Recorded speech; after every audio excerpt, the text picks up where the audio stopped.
www.attableek.com, the reviver of Iman. Alhamdulillahi Rabbil Alameen, wassalatu wassalamu ala sayyidil anbiya'i wal mursaleen wa ala alihi wa sahbihi ajma'in, amma ba'd.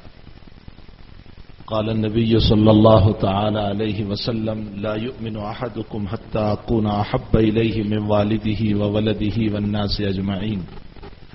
وقال النبي صلى الله تعالى عليه وسلم لا يؤمن أحدكم حتى يكون هواه تبعا لما جئت به، أو كما قال صلى الله عليه وسلم. بزرگوں اور بھائیوں، دنیا میں ہمارا امام، پیشوا، رہبر، مقتدا اور ہمارا کوئی آئیڈیل ہو سکتا ہے تو جناب رسول اللہ صلی اللہ علیہ وسلم ہے. تعالی جل شانہ نے قرآن کریم میں ارشاد فرمایا لقد کان لکم فی رسول اللہ اسوۃ حسنہ، اللہ کے رسول کے اندر تمہارے لیے بہترین طریقے ہیں. مطلب یہ ہے کہ اگر تمہیں بہترین طریقہ اپنانا ہو تو محمد رسول اللہ صلی اللہ علیہ وسلم کا فالو کرو. اللہ کے نبی کی پوری زندگی اخلاق حسنہ سے مزین ہے. آپ کی ساری زندگی جو ہے اخلاق سے بھری ہوئی ہے. آپ کی زندگی میں کسی کو نقصان پہنچانے کا مسئلہ نہیں ملے گا. آپ کی زندگی میں کسی کو پامال کرنے کا مسئلہ نہیں ملے گا. آپ کی زندگی میں کسی کو برباد کرنے کا مسئلہ نہیں ملے گا. میں نے کل رات ایک جگہ بیان میں ایک حدیث پیش کی کہ نبی اکرم صلی اللہ علیہ وسلم کے زمانے میں عورتیں بھی مسجد میں آیا کرتی تھیں، اور عورتوں کے لیے علیحدہ سیکشن نہیں تھا. آگے مرد ہوتے تھے، پیچھے عورتیں ہوتی تھیں، اور عورتیں کبھی بچے بھی لے کر آتی تھیں، اس لیے کہ ان کا ہسبینڈ بھی مسجد میں آ گیا، اس عورت کو بھی نماز پڑھنا ہے تو وہ بھی آ گئی، تو اپنے معصوم بچوں کو لے کر آتی تھی. اور اس کا نمونہ آپ حرمین میں دیکھتے ہیں کہ جب بچوں کو لے کر آتے ہیں تو بچے روتے ہیں. کبھی کبھی پیچھے سے بچے کے رونے کی آواز آتی تھی تو حضرت اپنی نماز کو مختصر کر دیتے تھے، لمبی نہیں کرتے تھے، نماز شارٹ کر دیتے تھے. روایت میں ہے کہ اس لیے شارٹ کرتے تھے تاکہ اس بچے کے رونے کی وجہ سے اس کی ماں جو نماز پڑھ رہی ہے تو نماز میں اس کی ماں کو پریشانی ہوگی. وہ نماز تو توڑ نہیں سکتی، نماز پڑھ رہی ہے تو اس کی ماں کو پریشانی ہوگی. اور اللہ کے نبی کی چاہت یہ تھی کہ اس کی ماں کو ذہنی تکلیف بھی نہ ہو، تو ایک عورت کو ذہنی تکلیف سے بچانے کے لیے نبی اپنی نماز کو مختصر کر دیتے تھے. یہاں تو حال یہ ہے کہ جناب رسول اللہ صلی اللہ علیہ وسلم نے تکلیف سے بچانے کے لیے نماز کو مختصر کر دیا. اور میرا اور آپ کا ہمارا حال یہ ہے کہ ہماری زبان سے بھی تکلیف پہنچ رہی ہے، ہمارے ہاتھوں سے بھی تکلیف پہنچ رہی ہے، ہمارے پاؤں سے بھی تکلیف پہنچ رہی ہے. کبھی ہم اس طرح کی بات جان بوجھ کر کرتے ہیں تاکہ وہ ذہنی طور پر پریشان ہو جائے. ہم کبھی کبھی ایسے میسج بھیجتے ہیں تاکہ وہ بیچارہ پریشان ہو جائے، اس کی رات کی نیند حرام ہو جائے، اس کا سونا ختم ہو جائے. اس لیے ہم اس طرح کے میسج اس کے اوپر کہلواتے ہیں. میرے بھائیوں، اللہ کے حبیب پاک صلی اللہ علیہ وسلم کی مبارک زندگی، چونکہ ربیع الاول کا مہینہ چل رہا ہے اور مختصر وقت میں ذہن میں آیا کہ میں اسی بات کو عرض کروں. لقد کان لکم فی رسول اللہ اسوۃ حسنہ. تم میں اگر کوئی سیمپل اور نمونہ ہو سکتا ہے تو محمد الرسول اللہ صلی اللہ علیہ وسلم ہے.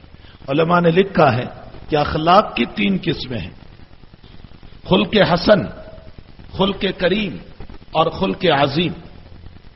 خلق حسن معنی ہوتا ہے اس نے تمہارے ساتھ جتنا معاملہ کیا آپ بھی اس کے ساتھ اتنا معاملہ کر لیں.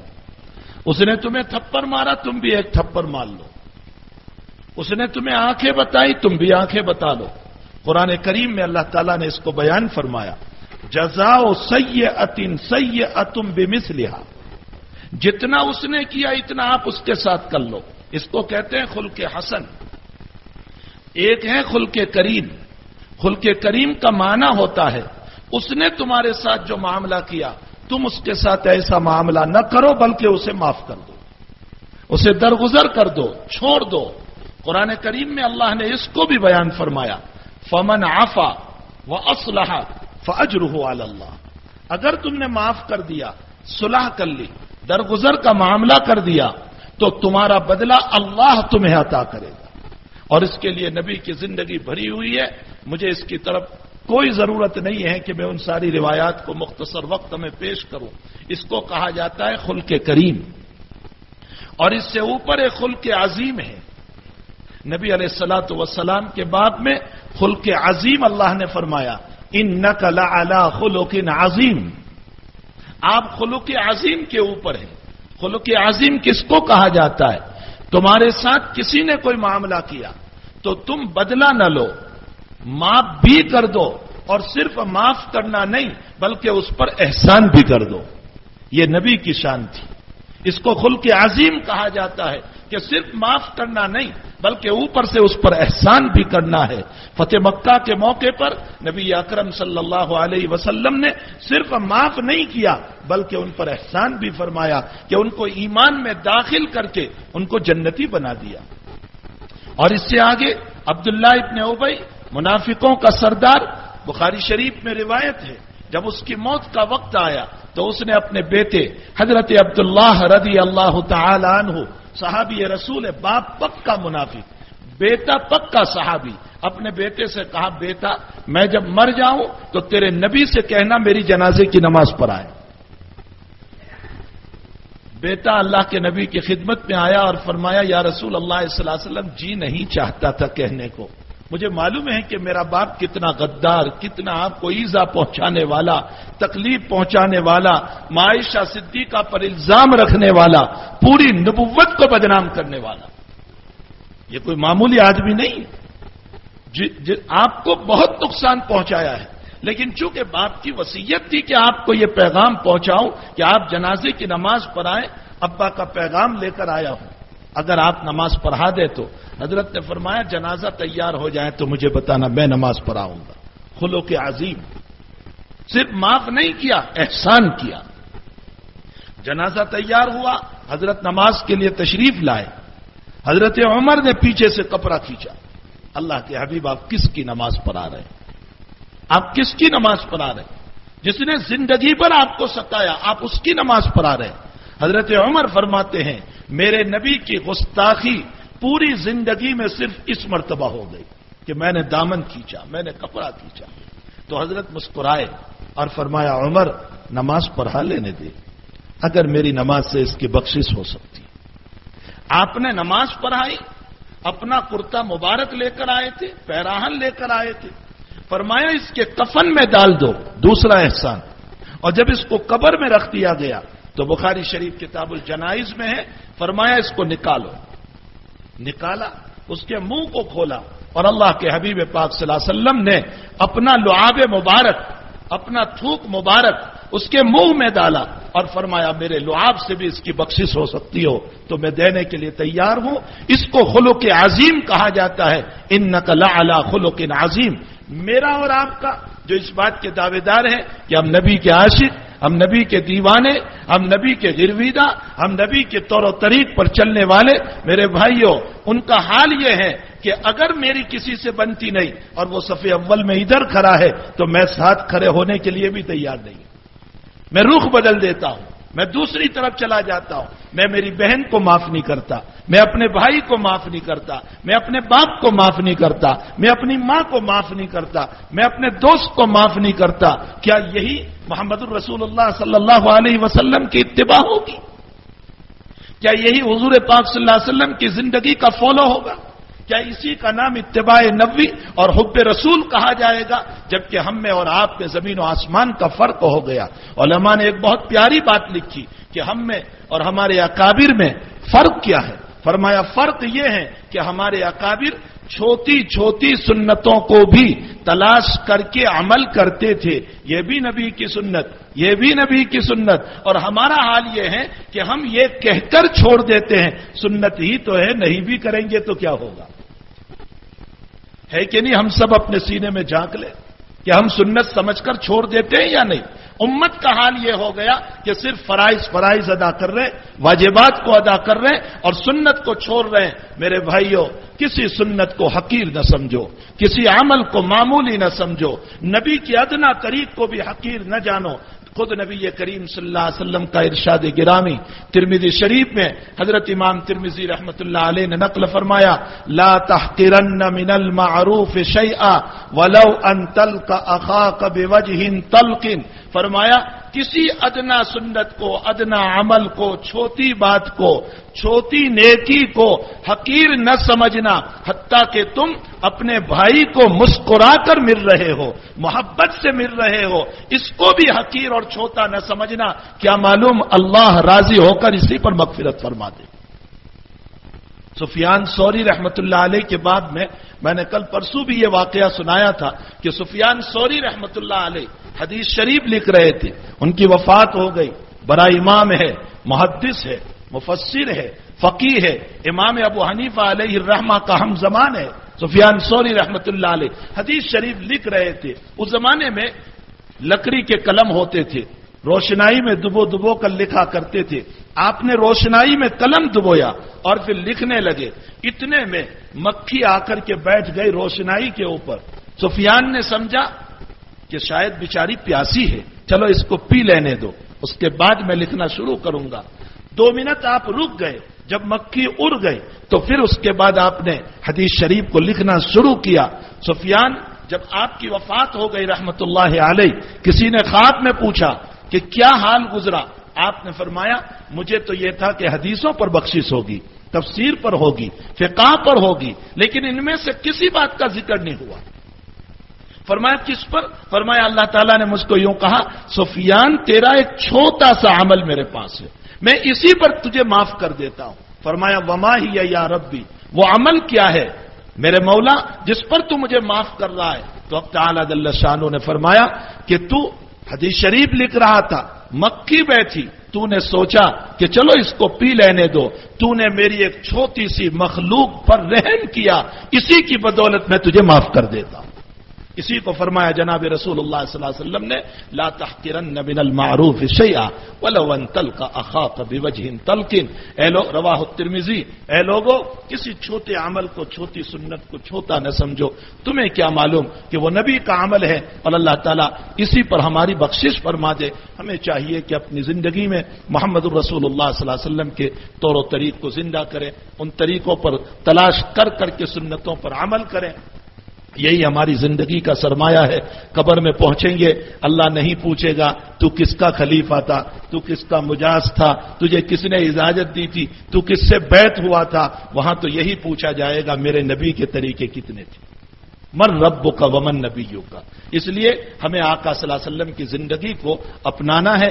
اللہ ہم سب کو حضور پاک صلی اللہ علیہ وسلم کی مبارک زندگی پر عمل کی توفیق عطا فرمائے۔ وصلی اللہ علی النبی الکریم برحمتک یا ارحم الراحمین۔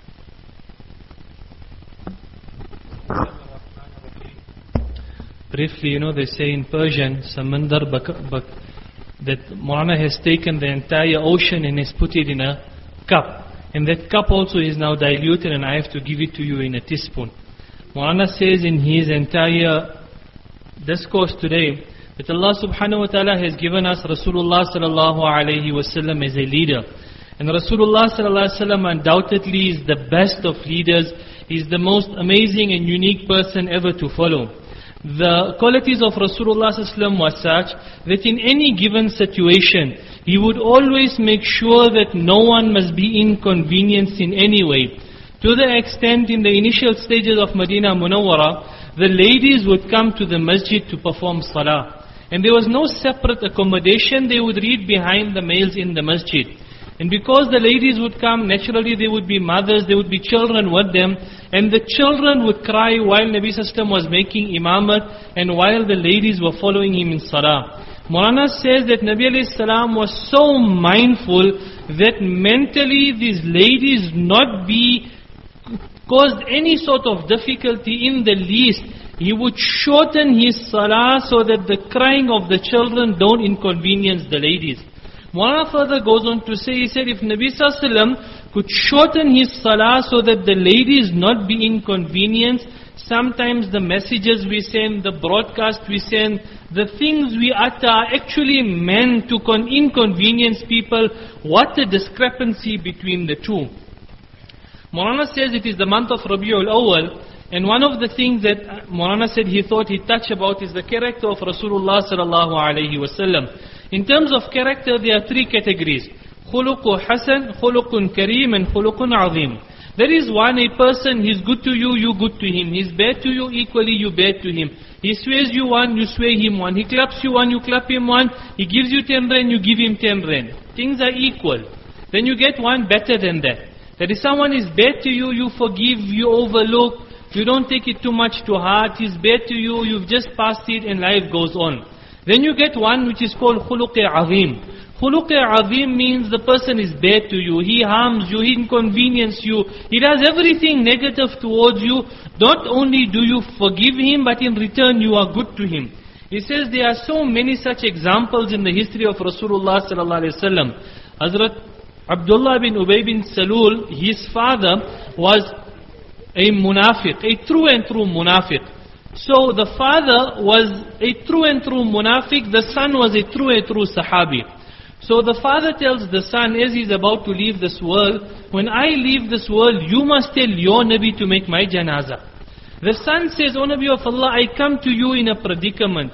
I know what a bad and evil person my father was. I know what a wretched man he was. I knew how much he despised you. But I come, his wasiyat is that you should perform his janazah salah. Nabi Sallallahu Alaihi Wasallam said, when he passes away, you inform me. Bukhari Sharif makes mention of the narration. When the father passes away, Hazrat Abdullah radiallahu anh, the son comes, and he says, O Nabi of Allah, my father has passed away. Nabi Sallallahu Alaihi Wasallam removes his own clothing, he gives it to that who is the hypocrite of the time for his kafan. He was about to go and read the janazah salah. Umar radiallahu anhu says, he said, this is the only time I was disrespectful to the Nabi of Allah. And I clutched him and I said, O Nabi of Allah, where are you going to perform this wretched and evil man's janazah salah? And as they put him down in the qabr, Nabi Sallallahu said, bring him back up. And Nabi Sallallahu opens the mouth of the Ra'isul Munafiqeen, the head of the hypocrites, and he takes his Mubarak saliva and he puts it in the mouth of the head of the hypocrites. And he says, perhaps if on this Allah forgives him, then I will also do that, so Allah must forgive him. That, respected friends, is what I call khuluq azim, the Mubarak example of Rasulullah sallallahu alaihi wasallam. Our condition today, we're not even wanting to forgive our own brothers and sisters. How long are we having arguments and we're not even willing to forgive our own? Perhaps we've had deals with them, we had business partners, whatever relationship we had, and at time it turned sour. It's going to happen. We human beings, we're all vulnerable. But is it not time for us to forgive and forget? He says, these are the sunnats of Rasulullah sallallahu alaihi wasallam. Two examples, and on this we will conclude. Maulana then further goes on to say, he says, our pious predecessors were such, they would look at the life of Rasulullah sallallahu alaihi wasallam, and every small, minute way of life of Rasulullah sallallahu alaihi wasallam, they would look for it to practice upon it. Today we've done the opposite. We say this is a sunnat, hence you can leave it. If we truly love Rasulullah sallallahu alaihi wasallam, we would never leave out any sunnat of Rasulullah sallallahu alaihi wasallam. We are in this transitionary world. We're going to leave this world very shortly. Maulana advises us, don't ever undermine any good deed. One of the great scholars of hadith, Hazrat Sufyan Thawri rahimahullah, he says that one day he was writing the hadith of Rasulullah sallallahu alaihi wasallam. At that time you would have an ink pot and you would have a bamboo stick they would write on.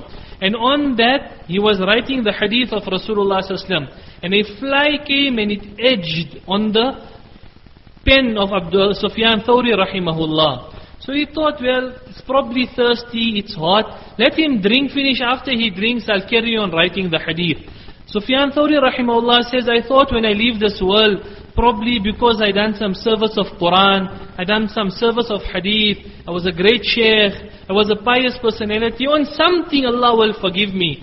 Now, someone saw him in a dream when he passed away and he said, Sufyan, how has Allah dealt with you? He says, Allah said, Sufyan, one good deed has come to me and on that I have forgiven you. He said, Allah, what good deed? He said, one night you were writing the hadith of Rasulullah sallallahu alaihi wasallam, and a fly came and it edged on the pen that you were writing. And the fact that you waited till that fly drank when it was quenched its thirst, only then did you carry on writing. On that, O Sufyan, I then make your maghfirat and I forgive you. Maulana says we are loving. When we leave this world, it's not who you from, where you from, who you know, who you attached to, who you are linked was. There's only two things. Man Rabbuk, man Nabiyuk. Who was your Allah, who was your Nabi? Were you diligently following them or not? If you were, then inshallah only goodness will come. And if we can live our lives like that inshallah, then be rest assured we will only see success when we go inshallah. Our guest today that spoke was Sheikh Hanif Loharwi, Damat Barakatuhum, who is a guest. He's here for the Jamiatul Ulama's annual graduation Jalsa. Tonight Maulana will be speaking in the Johannesburg Markaz after Maghrib Salah. Tomorrow inshallah he will be speaking in the Leiden Asia Jamia Masjid. And on Sunday inshallah is the Bukhari Jalsa of the Jamiatul Ulama's Madrasa, the Jamia Al-Ulum Al-Islamiyya in the Mayfair Masjid. Maulana will be giving the address there as well. If we can make ourselves available, inshallah it will be very beneficial.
www.attableek.com, the reviver of